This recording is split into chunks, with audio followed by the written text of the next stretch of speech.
further ado, why make music? Welcome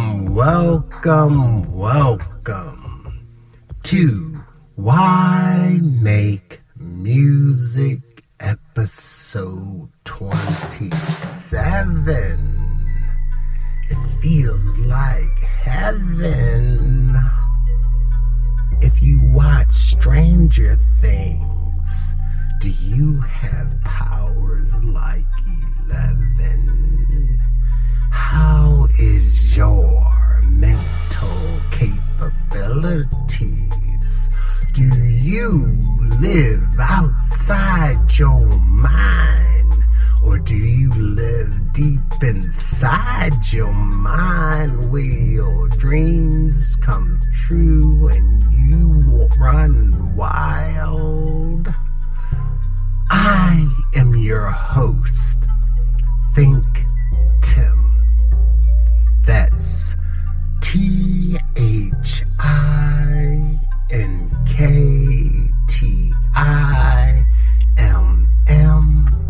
And I am the creator and curator of this podcast. Why make music? ... On today's podcast, we will be diving into the research that I looked up and referenced to the mental state of composers and producers, those who are more than listeners of music, the professional musicians, the players, the creators, the ones who tickle the ivory, pluck the strings, pound the drums, write the lyrics. Yeah, but before I get into it, I must ask of all, if this is your first time or your 27th time, please make sure you like and subscribe to the podcast on all of your podcast platforms, on YouTube, Apple Music, Spotify, etc., because my analytics are showing that we are growing as an audience, but no one is liking. In order for me to share and be suggested to others, you must like, follow, share, and even comment on the podcast. My history, for those who are tuning in, I am a hobbyist musician, born and raised to make music, but did not do that as a career. But now that I have nothing but time on my hands, I am digging into my bag of tricks and putting out music and incorporating artwork and writing a blog on www.thinktimm.com. That's ThinkTimm.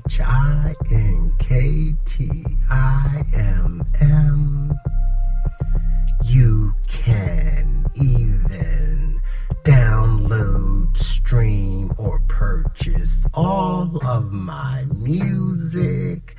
I am new at this.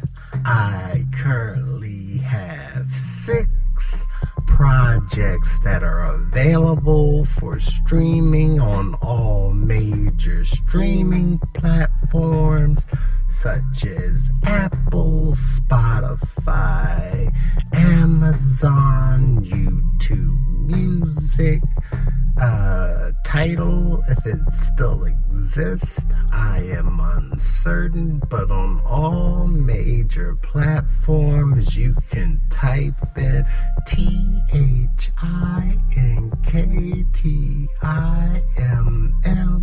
and you can listen to my tracks. I say tracks because currently I was producing instrumentals, and there is a total of 6 projects. Each project contains 26 tracks for a grand total of 156 individually unique songs that are all written, composed, produced, and played by me. No samples, no interpolation of other material, just original. My goals as a independent producer and artist is to attempt to get my music played in commercials or on television or any type of media such as movies, anything that is called sync licensing. So I am diligently in the background trying to make that occur. Segue to the background, all the music that you hear during the podcast in the background are tracks produced by me, played by me for your enjoyment. If you need some sounds to work out to study to, I'm not sure if this stuff qualifies as lo-fi, but I know it's good because I'm not just the maker. I listen to my own music also. So I want to implore that you, the listening audience, try something new.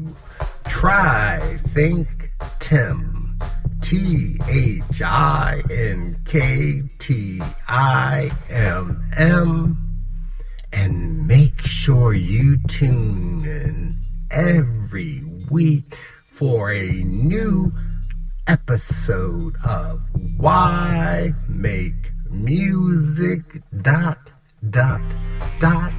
and listen to the cool new topic that we are discussing, and that leads me to episode 27.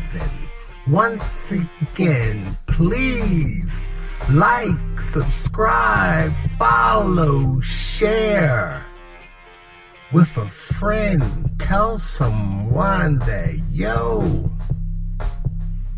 there's this cool, mellow, kind of funky podcast that you can listen to, you can shop to, you can clean the house to, you can dance to.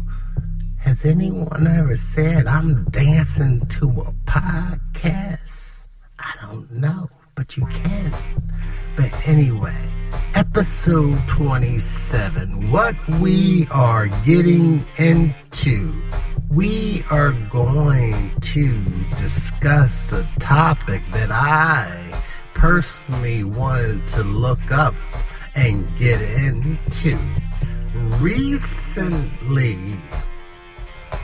I too listen to podcasts, and I too watch YouTube videos.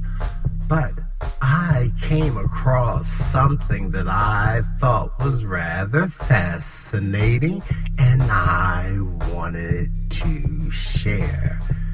Long time ago, in a world when I was a youngin', I used to buy physical records before it became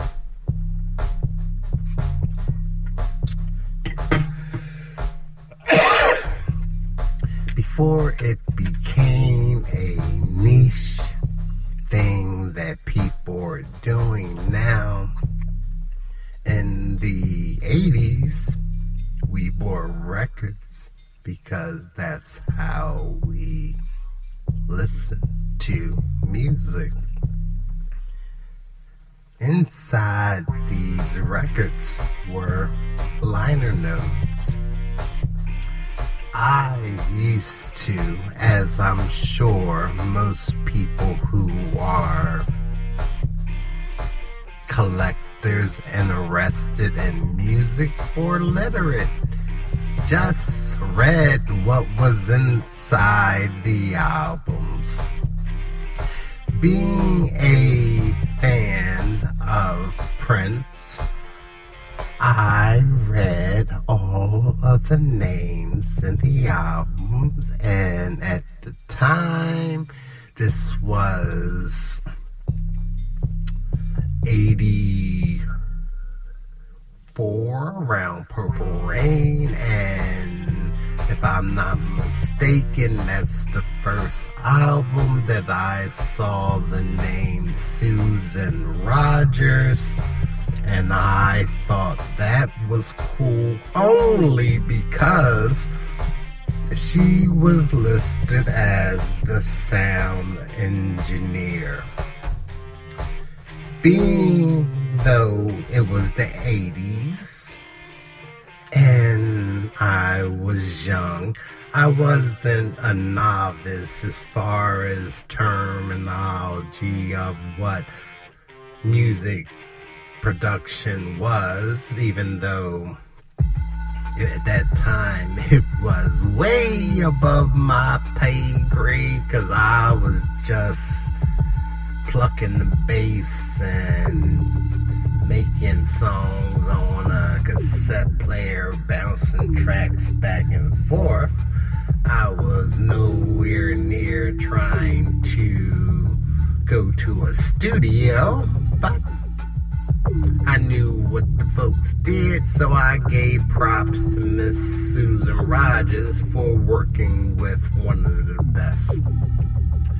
Fast forward to the 2020. Susan Rogers is now a PhD doctor at a university where she teaches neuroscience in relation to music and auditory understanding. Why do I find that interesting? Because it is scientific research excuse me, on how we listen and hear music and how that is processed in our heads. I don't know if the average person is aware. Music is a therapeutic device. Music is something we as the world, we as humans take for granted. From the time that we are born until the time that we perish and die, music is consistently a part of our lives.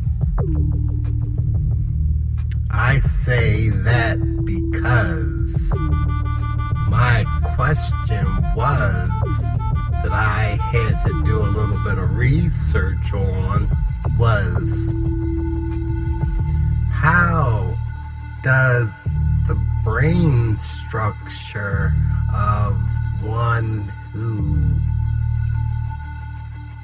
writes, compose, make, create music operate? Does it operate differently than those who do not? And I didn't ask the question or look up the information just based upon my own need to understand myself, but more so for the need to understand how we create music, because music is basically sound waves put together to create a understandable language that is rarely not understood, rarely not holding a place where a person would have a opinion about music. It's something that is constantly there and is very, very noticeable when it is absent from one's life. So, when I was looking up and reading about this, it actually said that there are different attributes that affect the mind, the brain itself, the actual brain structure for composers and producers, and for those who do not. And they say that these attributes are due to the extensive mental and physical training and practice that takes place in the creation of music. It actually leads to neuroplastic changes in the brain. When I say neuroplastic changes in the brain, I'm actually talking structural differences, such as gray matter volume. You know, they say that a professional musician exhibits an increase of gray matter volume in regions associated with motor control, meaning playing, your digits, your fingers, your auditory process, hearing, how you take in, and your spatial coordination. These are things that, as a person who creates music, we perhaps take for granted, and for those who consume and watch and listen, probably never ever questioned, was there something that's different about the brain structure of a person, comparable to an athlete who practices and wakes up and works hard and plays hard in their competition, their sport. A musician, it turns out, they say that it is funny because there are parts and area of the brain that undergo changes to what they learn, and due to their adapting to their special music training, it's almost like muscle memory. You understand? It's like basically one thing I, as a creator of music, novice level, something I have a hard time doing is singing and playing at the same time. To me, that's almost like two trains running on one track, and the conductor I am not. So, in time, it's funny that I realize when I switch off the thought process and do it, it works better. It's like questions, you sit back and say, like, how could you pull this off when I was trying to, it seemed like it was rather hard and difficult. So there is a thing that I read about, and it's about corporeal, I think I'm saying that right, activation processes. They said that they used a MRI study to study the brain, and that professional pianists seems as though they use lower levels of cortical activation to stimulate, to activate their digits, their fingers, their phalanges when playing. So I guess that's like technically being on autopilot, and your brain is literally affected. I say that because a few years ago I had the opportunity to do a little digging because of my own curiosity about culture, and it turns out that I'm not saying this in a negative way, but I'm speaking on a culture's education. And from my understanding, a lot of the Asian culture, they spend a lot of time teaching their children how to play instruments. And I'm not talking recreationally playing. I'm talking full music theory, full training, full regimented instruction.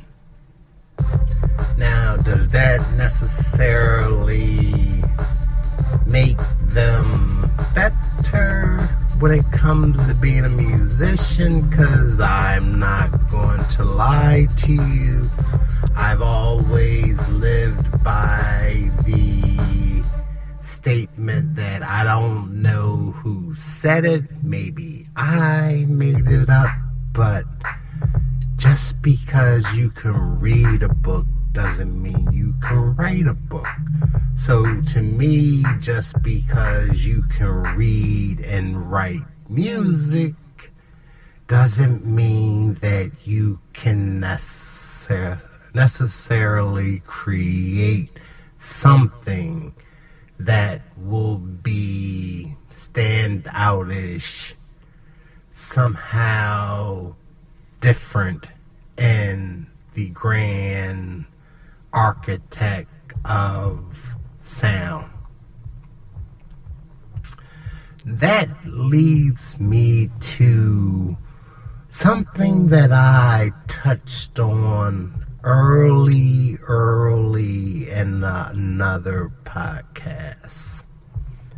The therapeutic value of music. Now, if that statement that music is therapeutic or music does not have an effect, I know for a fact that several times we have all heard when something goes wrong, if someone does something negative or something hateful, they always tend to investigate, what was that person doing in their time, their free time? What type of shows were they watching? What type of literature were they reading? What type of video games were they playing? And what type of music were they listening to? So, if you ever wanted to question the influence that music has, we've all been down that road once or twice in our lives, that we've subconsciously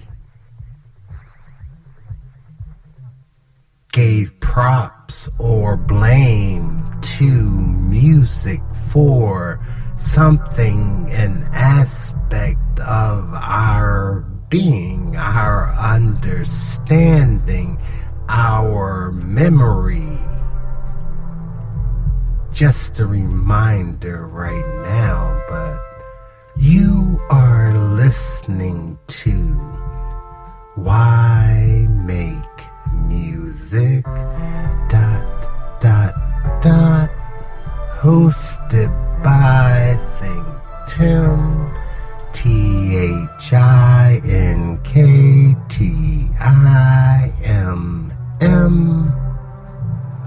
and I hope you're having a great time. Music therapy. What's the phrase? Music soothes the savage beast. Put some light music on to relax. Put some banging track tracks out to party to. Let the band play and you get down in the pit and you run and you jump and you let your vibe out. When you're working out, you pound some music, you put on something to keep going. When you're driving fast, you put on music. You wanna be cool, you find a nice soothing track.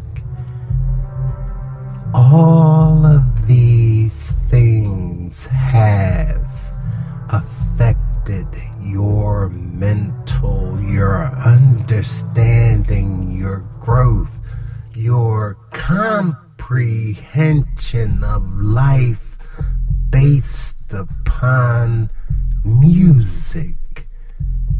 Now let me circle all the way back. Now, of course, I can only speak for myself, and I'm not trying to be self-indulgent. But all I think about outside of my family and responsibility is music.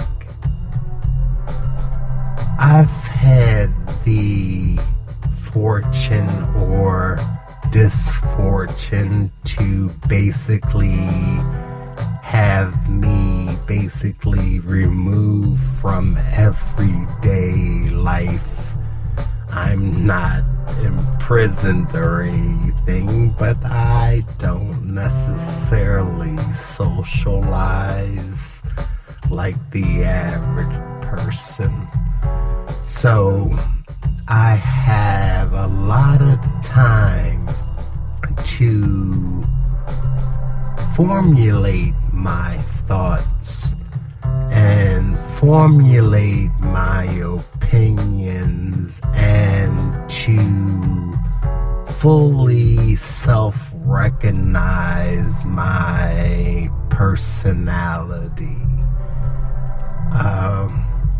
My understanding and comprehension of music is something that I do not take for granted.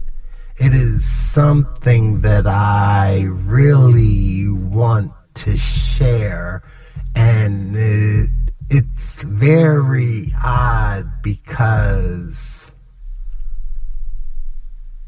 technically I am a extremely introverted person, but I'm not, by no means. Technology has allowed me the opportunity to share myself and share my ideas, my intellectual property. It allowed me to grow and be fearless when it comes to wanting to leave something in the world. I say that because from a point of view of I don't say the word and use the word lightly, because as the word is a creator, that is a small population, a small segment of the world that we know that people want to create, and people do create with the intention of sharing.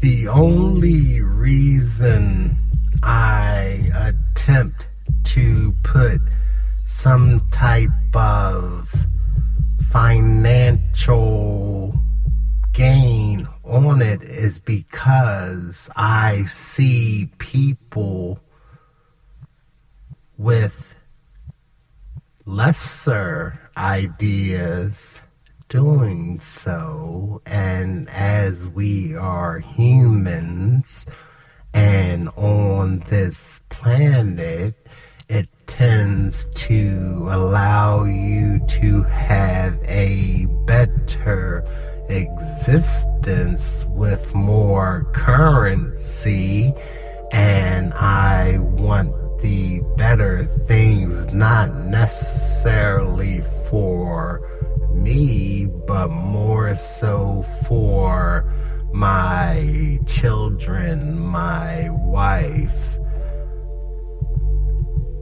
I feel as though I'm intelligent enough to attempt to compete for some of this attention.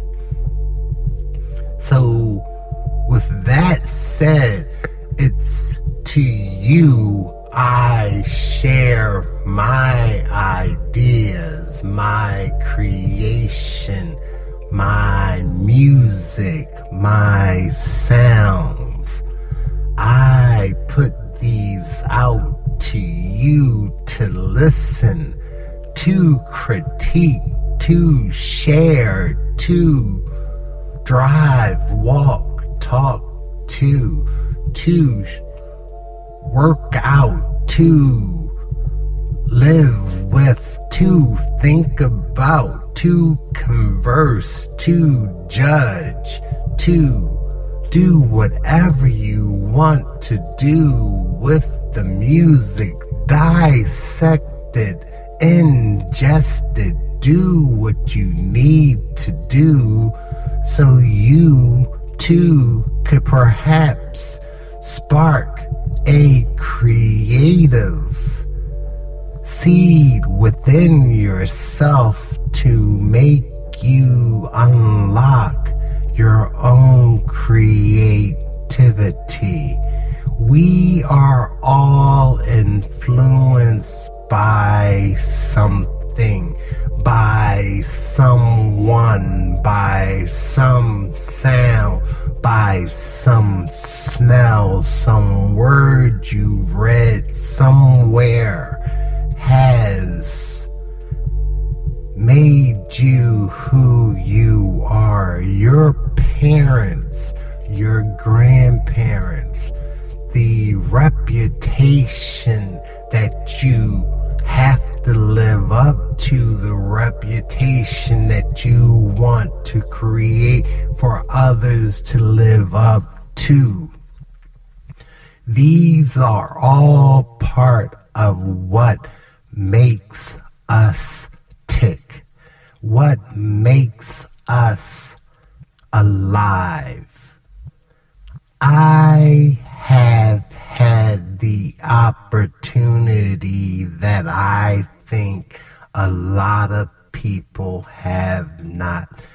I can live a very peaceful, private existence and live with my thoughts.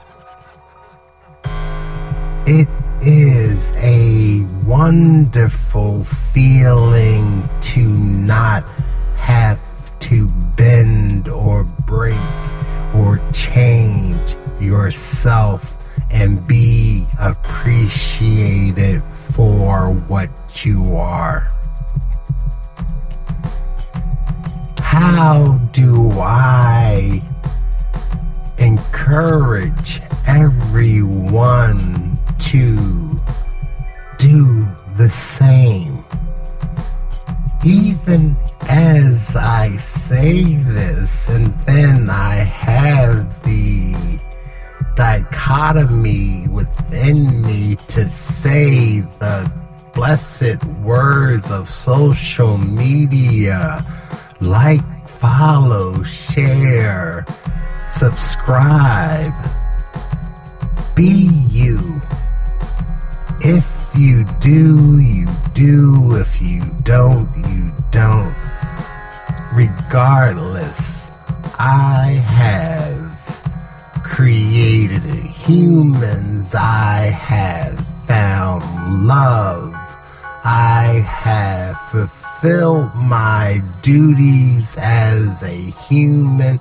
Plus, I found peace within myself, which has allowed me to create intellectual property that I find good enough to want to share, and I'm sure it will live on longer than I.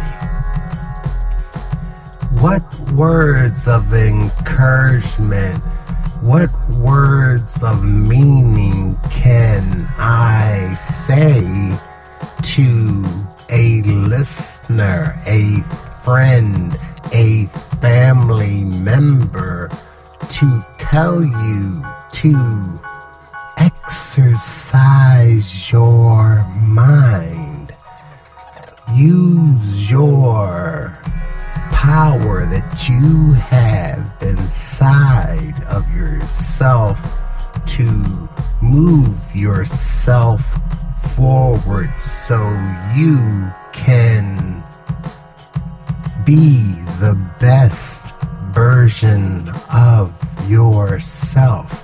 People, we may possibly live in a world that we are supposed to answer to rules that are established by common sense principles, but as any world or anything has rules, parameters, policies that you must follow and adhere to. If you can be great within the parameters, you are permitted to break through those parameters, and the real world is exposed to you. The parameters that I speak of is the knowledge within your own mind that you do not take the opportunity to surpass the status quo. If you stay where they want you to stay, if you do not try to move above, move beyond the everyday, you will allow them to win. I know this started with the effect that music has on the mind, but this is the effect that music has on the mind. This is why make music. This is ThinkTimm. ThinkTimm.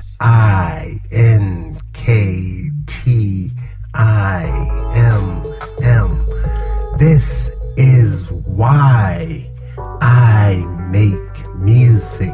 It frees my mind. It allows me to rise above the everyday. It allows me to love, to share, to teach. It allows me to be me.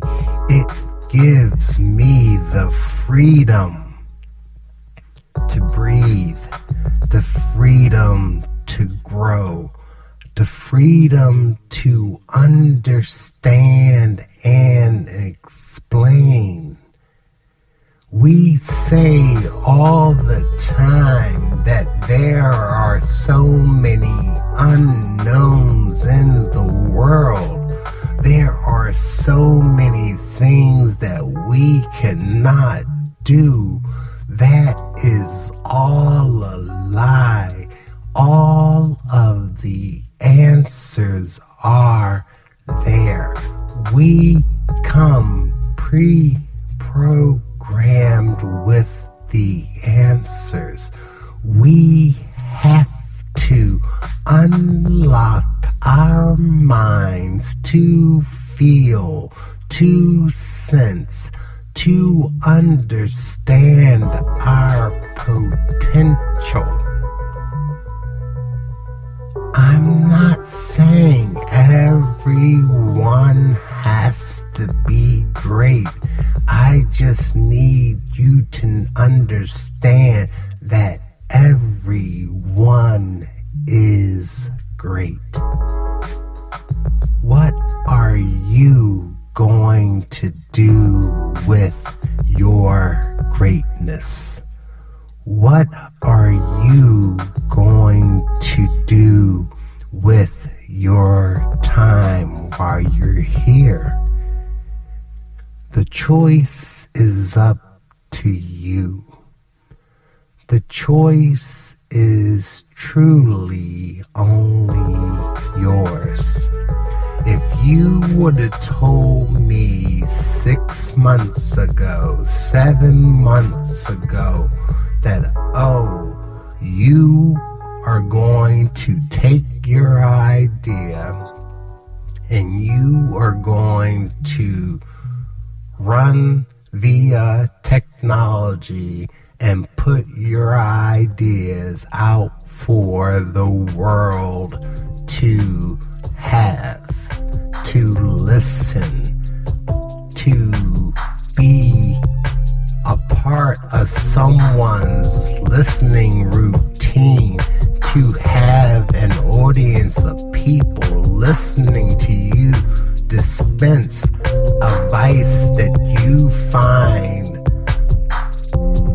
useful in living your own life when it comes to creating music, when it comes to thinking your own thoughts.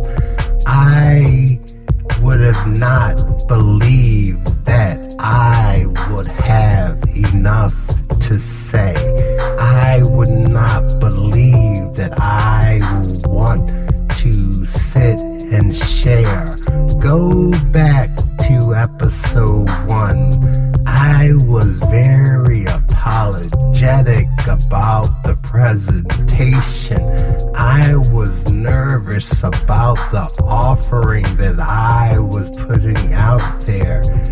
I realized that it's not the personal insecurities. There are no insecurities. Life is what you make it. Make it your own. Make music. Make art. Make love. Do what makes you happy as long as you do not harm another human. You can do it. I am doing this. I am motivated. I am moving forward. I have done some amazing things. I have released 156 individual songs in a 6-month period. No sales